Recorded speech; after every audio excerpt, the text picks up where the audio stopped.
Vamos voltar um pouquinho para as décadas de 80 e 90.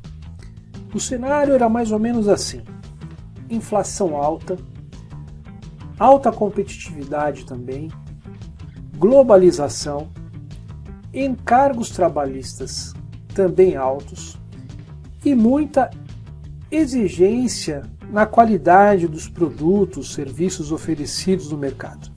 Isso é influenciado até pelos Estados Unidos e pelo Japão. Apesar de hoje não ser novidade alguns desses itens, na época foi um baque para as empresas, pois elas teriam que se adaptar a esse cenário tão difícil. E uma das estratégias que os empresários pensaram na época foi transferir atividades de suporte para terceiros. E assim eles podiam se dedicar mais ao próprio core business. Eu vou dar um exemplo mais à frente que vai ficar bem legal para vocês observarem.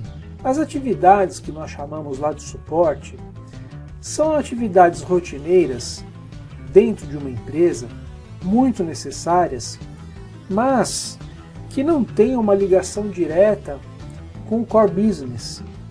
Então, nessa multinacional que eu trabalhei, que era de telecomunicações, imagine, os amigos tinham cerca de 6 andares, se não me falha a memória.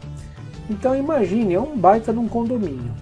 Então tinha limpeza, segurança, refeições, transporte e tantas outras atividades que a empresa tinha que se preocupar, mas o negócio dela era telecomunicações. Então ela pensou, por que não passar para outras empresas essas atividades que nos dão dor de cabeça e nós não somos especialistas nisso. Nossa especialidade é telecomunicações.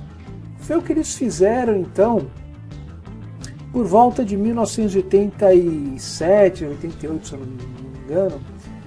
Ela terceirizou o refeitório, tinha cerca de 6, 7 funcionários, tirando o pessoal da limpeza.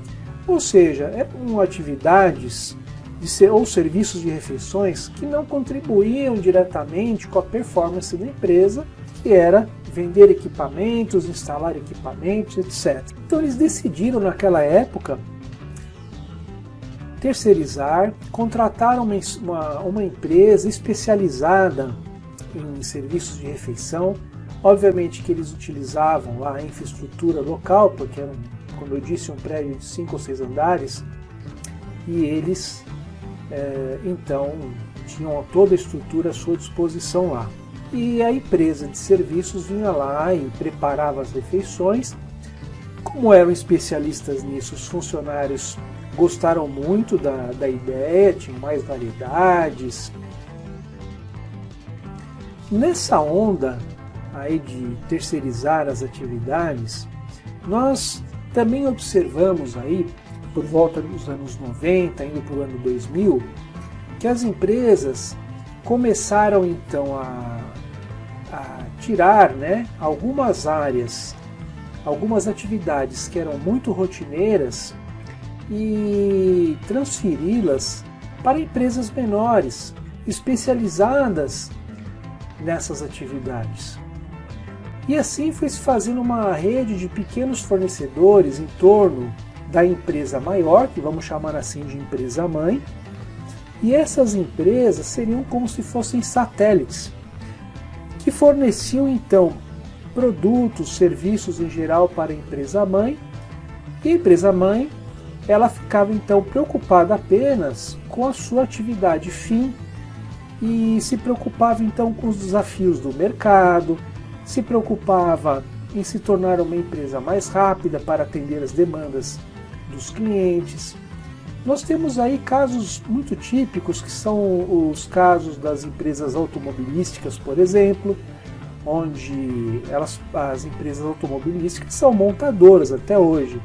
E as atividades de pintura, atividade às vezes de chaparia e outras atividades que são mais rotineiras são delegadas a outros fornecedores.